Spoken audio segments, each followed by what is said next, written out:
Before this chapter begins, I want to mention something right off the bat. I would like to apologize to all of the religious groups in advance for what is contained in this chapter. I understand that religion can be for relief and comfort for a large community, but I also understand that religion can be very toxic even on the internet. If anyone brings hateful, bigoted, toxic slander to any of the religious groups in the comment section, or at least try to push some sort of agenda, I will remove those comments and you will be revoked from making posts permanently. And it doesn't matter if you're trying to prove that you're right or trying to argue that one is better than the other. I will not tolerate it from anyone. This channel values entertainment above all else and would do me and everyone else a favor if such hateful comments were not posted in the first place. With all that being said, enjoy the chapter.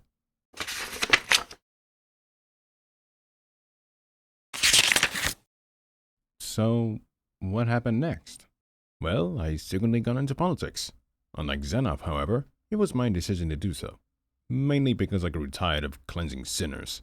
But it did give me the chance of being with my fiancée.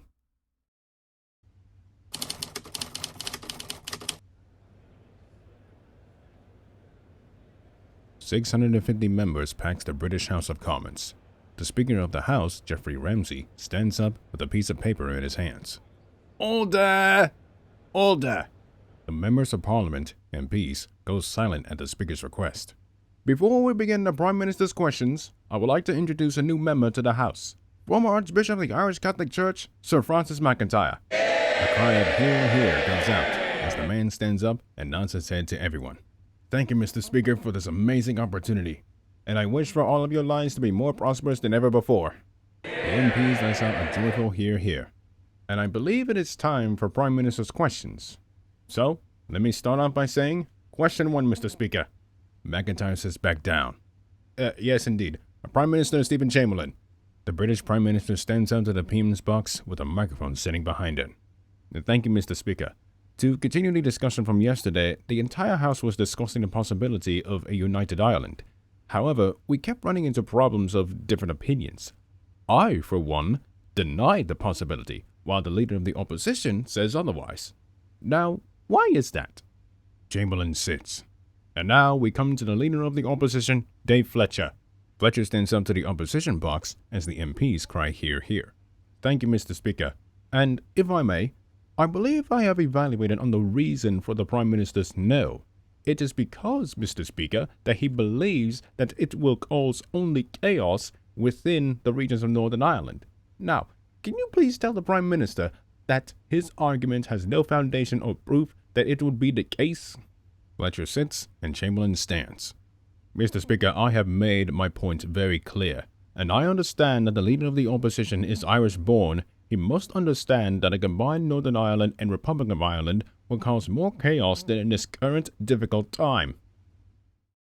Listening to the two men's arguments and points of order, it was easy to understand both sides. On one hand, it will be a sign of good gesture to all Irish folk to be reunited with long-lost families, but on the other hand, the issues of those who are loyal to the crown will rise exponentially. So what was going on in Ireland at the same time? From what Zanoff told me, the same issues that the British were having. At the same time, he was busy creating a proper army. The Irish Navy and Air Force were established in late 1997, along with conscription. And the IRA? He made the promise that he would never disband them. Instead, he gave them a new life as the country's military police. Their only duty is to ensure that corruption is non-existent and maintaining order within every rank of each branch. Anything else?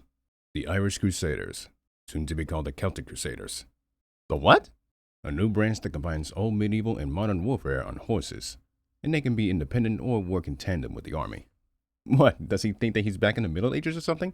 No, but he did say that the early years of the Mongol Empire and Napoleon were his inspiration. That's interesting.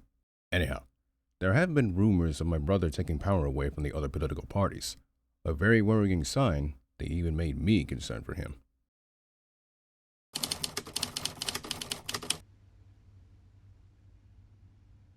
Jonathan Zanoff, sitting in his chair in his office, lets his daughter down on the floor. Now, you go to your mother, yes? Your uncle and I need to talk. Okay, Daddy. See you, Uncle. McIntyre smiles and watches his niece run to her mother. His smile fades as he turns his attention to his brother. They are growing so fast, as the saying goes. So, what can I help you with?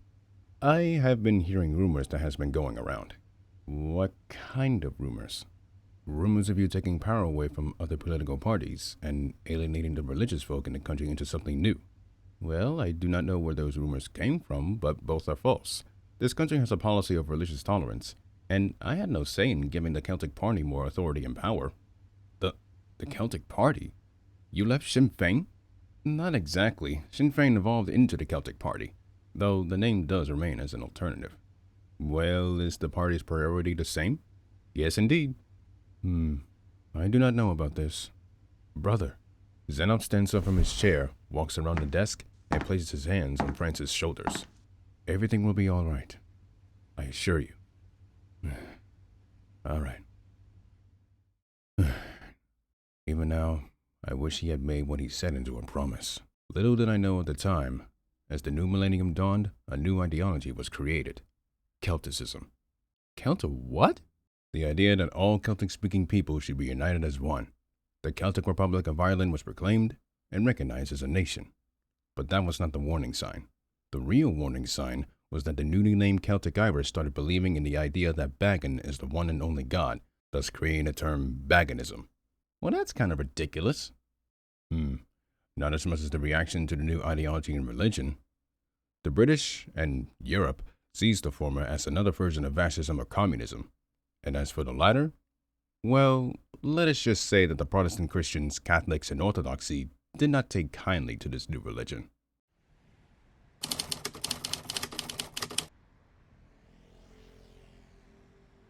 The police station in the city has been getting reports of many public arguments, but they do know what is causing it. A captain, Sonny McGovern, walks along the streets to find such arguments. He hears a pair of angry voices.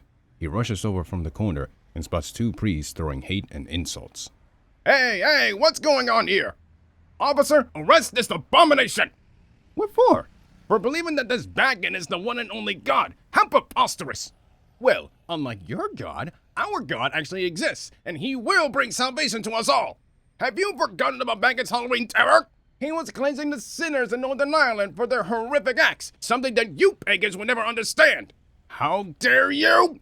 The police captain gets in between the two as they get closer, ready to swing their fists at each other. All right, that's enough, you two. Either you get along, or I'm placing both of you under arrest. Only if he apologizes first for his horrendous comments about Bagan and spreading false accusations of corruption and manipulation within the Celtic Church. Not before that filthy jacker repents for his sins for manipulating the youth for their disgusting ideals. How dare you! The police captain struggles to keep the two away from each other. Jeez. And while Zanoff was in Scandinavia, tensions between Dublin and Belfast, especially between the religious groups, rose tremendously. In 2002 to 2003, non-unionists and pro-Celtic sympathizers incited a rebellion and clashed against their counterparts in the streets of Belfast. Oh, I've heard about that. The British had to put it down, right? Yes. The Royal Marines and a few tanks were sent in because the police in Northern Ireland were too scared to do anything. Protecting and serving my ass. The riots were so brutal it forced Zanoff to call on it to end. And then, he made the decision to head to the British House of Commons to ask for Irish reunification. And their answer?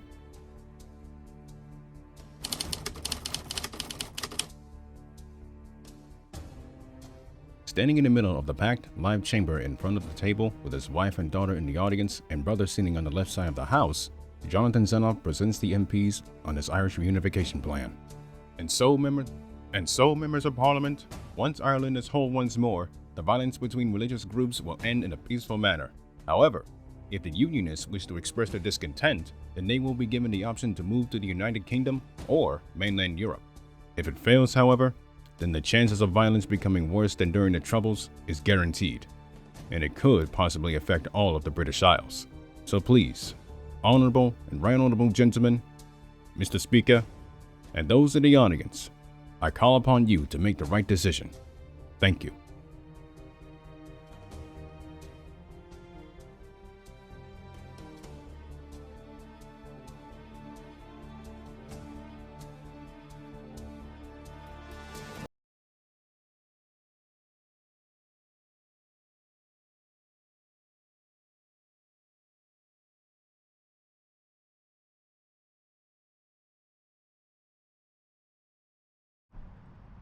The session ends and the Zanoff family walks out of the Parliament building. Tell me, who was that little girl you were speaking to? Some girl named Laura Stewart, a priestess of the Church of England. Was he trying to convert you? Nah, we were just chatting about. And she mentioned something about it's coming soon. Don't know what to make of that, but it was probably nothing. I am not so sure of that. His suspicion was right. So, what made Zanoff into what he is today? One word. Purge. Purge? The Catholic, English, and Orthodox churches feared that there would be Celtic sympathizers within. To be fair, they were not wrong, but these sympathizers were very limited. Over 100,000 were killed during the purge. Among those was someone that I did not expect, of which I was not happy with.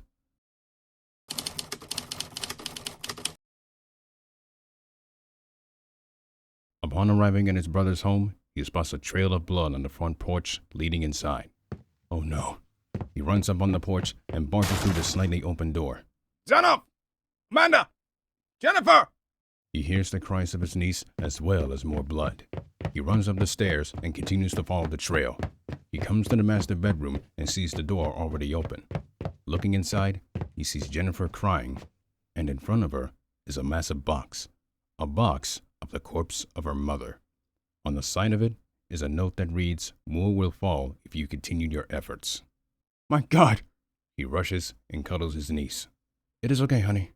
It is okay. I am still here. Where is your father? Animals! The rage-filled cry is followed by a crash. Francis lifts Jennifer in his arms, and he runs to where the voice is coming from. He comes to the entrance of the bathroom, only to find his brother swinging Hades on the wall, the tiles, on the floor, the sink, and the tub. He turns and swings the axe hammer, but he stops himself before hitting his brother and daughter, of whom screams his horror at his angry father. Oh my goodness! His rage fades. He drops Hades on the destroyed tiled floor and reaches for Jennifer. He holds her in his arms as he tries to comfort her. I am so sorry that you have to see that. It is okay, Jenny. Papa is still here. Francis turns to the body inside of the box. Zanoff. I am so sorry. He looks away from the box back to his brother.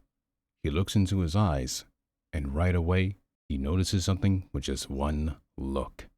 After my old life, I have tried, with the greatest of efforts, to avoid catastrophe. I have tried to avoid confrontation. I have tried to avoid spilled blood of those who I have put down. I have tried to avoid such meaningless conflict. But now, red aura engulfs his entire body. No more. No longer will I stand by and watch. It is time to take action. In that very moment, I knew I had lost him once more. It was made all the more worse when the British government rejected Irish reunification. Holy shit. It was also in that moment when I decided to leave the church for good, because I knew what was going to happen next. What did happen next? Zanoff delivered a message to the churches and the governments of Europe, stating that if the actions against the Celtics did not cease, then an example will be made. They called it a bluff. They should have realized that it was a big mistake. Zanoff always keeps his promises.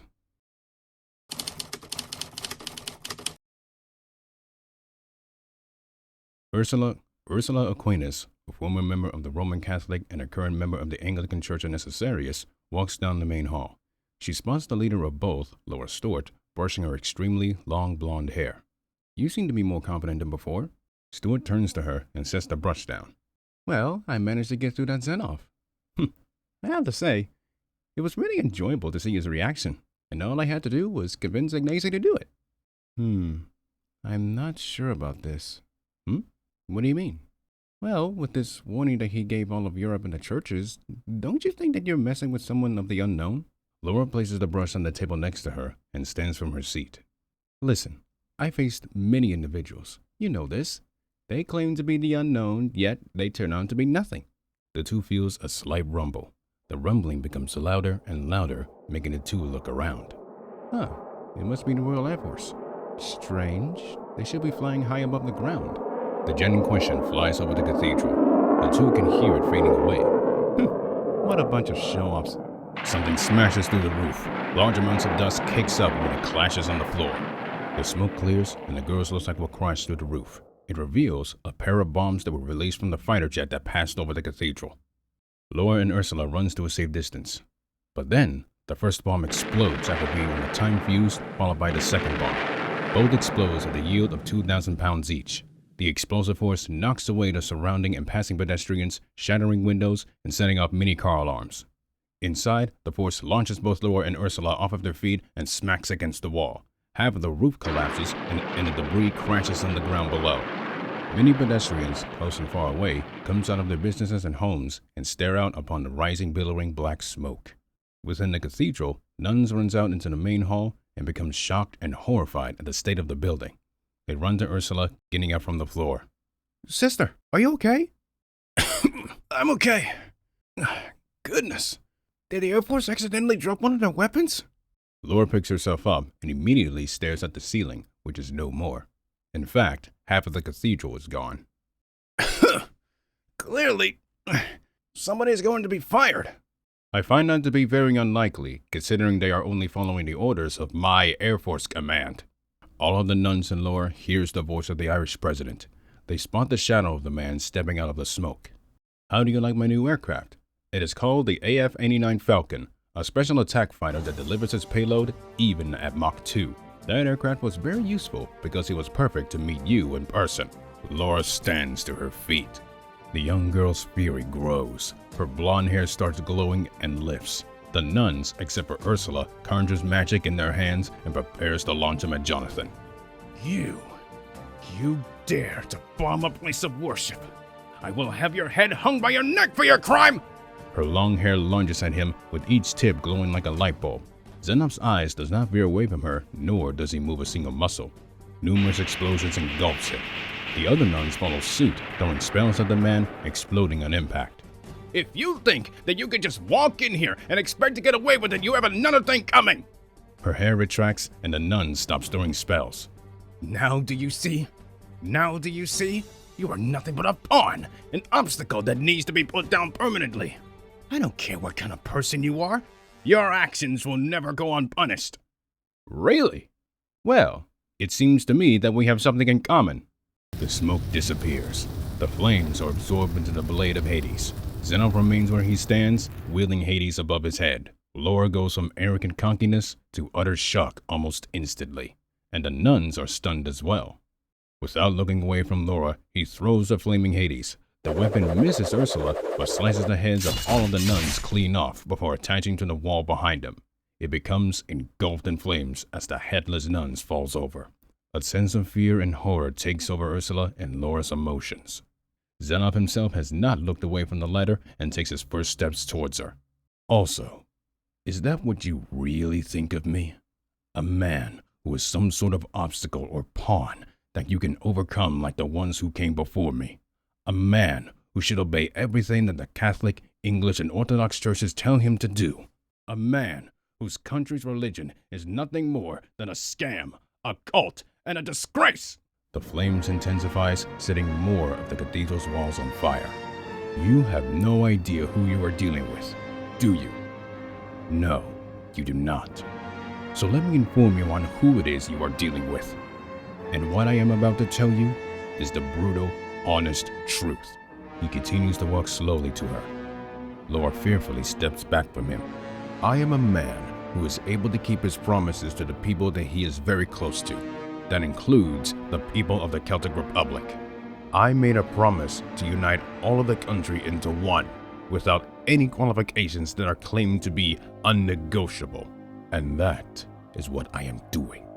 And here you are, telling me that attacking this place of worship has no meaning or objective. You clearly, as you can see, have not been heeding my warning. This is the result of your purge that you yourself commenced. But do not think that this place is the only one to be bombed. You attack those who have been giving wishes of luck and hope. He stops in front of Laura. He reaches and grabs her by her neck and lifts her up. However, the biggest mistake that you made was going after someone who was near and dear to me. You and the Catholics killed my wife. And you honestly think that I will just sit back and watch from a distance? No. What really happened is that you did not expect a response from me and a response by the Celtic Republic. But that is not the only message that I am giving you.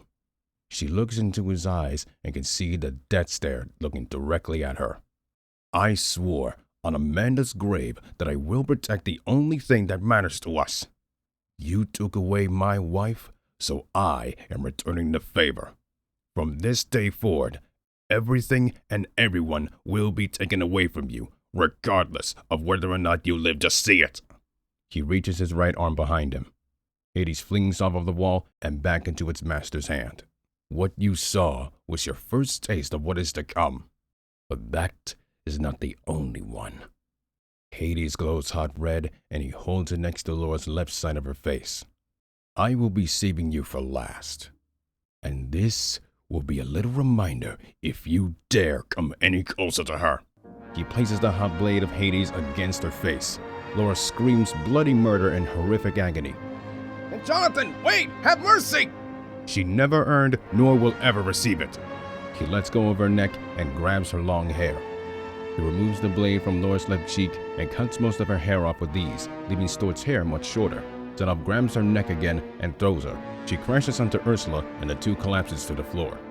Laura quickly gets to her knees and grabs the left side of her face, continuing to scream at the top of her lungs.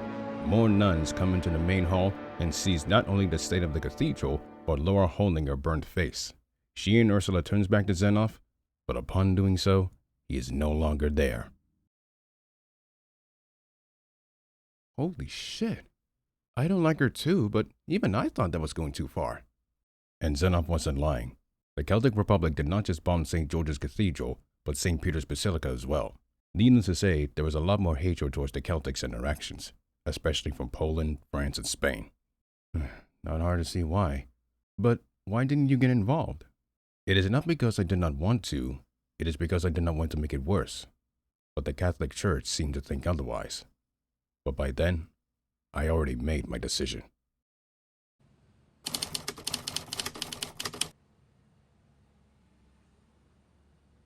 Inside of the damaged St. Peter's Basilica, which is undergoing repair, but Pietro Yognas is bewildered beyond all comprehension. You're leaving the Catholic Church? Why? This is your brother we're talking about! Oh, my apologies, but I could have sworn I was not the one who decided to Kill my sister-in-law. Well, we didn't know that he would react like this. He points at a 15-meter wide hole in the building's roof and ceiling as he says that. You should have, because he gave you a warning and you ignored it. The biggest mistake that the Protestant and Catholic churches has done is ignoring the fact that your lives are at stake. He was all about making peace, but because of what you did, he is acting on his own. The Pope turns back to McIntyre, furious. That may be true, but I am not allowing you to leave. And what are you going to do about it? McIntyre stares at the Pope with vicious intent. Pietro goes from anger to intimidated, and then he backs down, looking away from his face. Francis turns his back. Arrivederci, Papa. He walks away, creating a portal and exiting the building. Jeez. Remember, no priests or archbishops are allowed to get into the world of politics. And since I am becoming British Prime Minister soon, that applies to me too. Even though, at this point, I am not going back. Anyhow, Zanoff made his stance once he returned to Celtic Ireland. He and the government are determined to gain back Northern Ireland. Ironically, the Sinn Féin party in Northern Ireland unanimously voted to be reunited, 70% to the Unionist 30%. Not only that, but they have also started following Celticism and paganism. But even then, the British still blocked them and tensions rose dramatically. Didn't you at least try to talk to him? I did, but the results were shocking.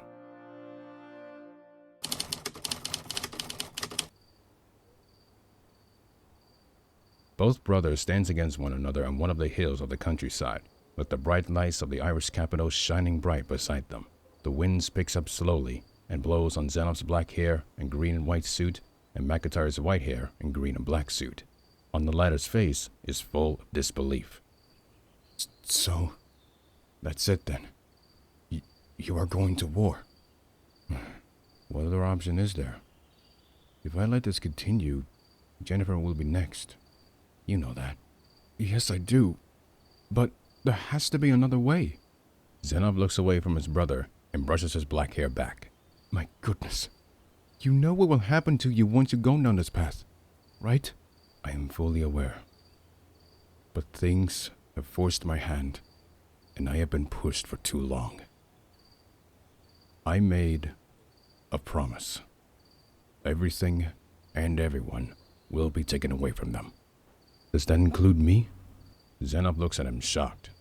In making the promise, Jonathan had overlooked the one thing that he himself did not think about. His eyes starts to the grass and his brother's eyes, unsure of how to answer his question. I suppose so. Francis becomes distraught. His eyes look directly at the fluttering grass. I see. Zanoff, when we decided to stay and live here, you told me that you would change from our old lives. And to your credit, you were doing just that. Getting a wife, raising a lovely and beautiful child, and becoming a leader that the people can look up to. You even ended the troubles with some help from Queen Ilizard. You have grown so much that you became my inspiration. A sense of joy and humbleness fills Zanoff's emotions, and the man himself looks at McIntyre's face, right as he himself stops smiling. But this brings me such pain that this has to happen. Francis turns his body from his brother. I know that you were just reacting to those who have killed Amanda, and I would never blame you for it. Yet, even I believe it was not the way to do it. Zanoff, if you continue on this path, then... He struggles to finish his sentence. Then he takes in a deep breath. Then I will no longer call you my brother. Zanoff places his hand on his heart as it skips a beat. He looks away, not letting him see the sadness on his face. He thinks very hard. Like Francis said, if Zanoff continues, there is no going back. He picks his head up and inhales slowly. If that is to be, then it shall be it. Hearing his response, McIntyre's heart skips a beat. Very well then. He unsheaths Gaia and creates a portal next to him. But he stops himself from stepping through. Before I go, I must tell you, I am on the ballot of becoming British Prime Minister. And I hear that you are becoming Irish Prime Minister sometime after the New Year. Even though we are now on opposite sides, there is one thing that we do not want. Both brothers looks at each other. War. Yes. That is one thing that we both do not want. I will do my greatest to avoid such war. But I guarantee that circumstances around the world will cause our countries to mobilize. And I imagine that you will be one of those circumstances. Seems so. Regardless, I will be waiting for you. Likewise. McIntyre steps through the portal, and then it closes behind him. Zanoff stares out into the bright city of Dublin once more as the winds begins to blow. So, that's that, huh? I'm afraid so. But even after I left, I knew Zanoff would dive deeper into the path with one single speech in the Celtic Parliament.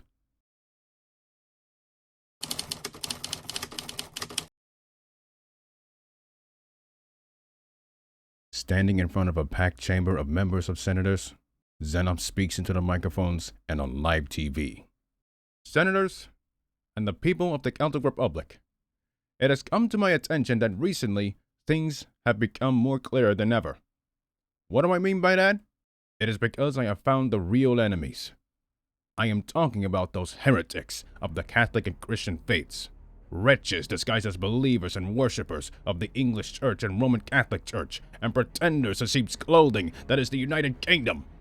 They plan to take away our opportunity for reunification by spreading false rumors and facts about me, the people, and our God. They plan to take away our progress of becoming a greater, no, magnificent nation. They deny that Ireland is agriculturally superior to all of the countries of Europe, economically outmatched Germany, military outnumbered the US, and more advanced than Academy City in every way. I understand that there are supporters in Northern Ireland who dreamed of meeting their long-lost family member, whether it be a mother, a father, a brother, a sister, a grandmother, a grandfather, an uncle, and an aunt. I hear you. No, we hear you. And we understand you. And we know what that pain is like. However, you should look upon the cows that make up the majority of the UK's population and the traitors for your separation. Well, it is time for us to say no more. It is time to fight for what you protect and achieved. And I promise you, if the United Kingdom continues to refuse Northern Ireland's freedom, then by the power of Lord Bagan, we will do what must be done. And even those same cows and pretenders in sheep's clothing will not be able to prevent a counter-revolution. A great cheer goes out in the chamber and around the country. The stage is set. War is upon them.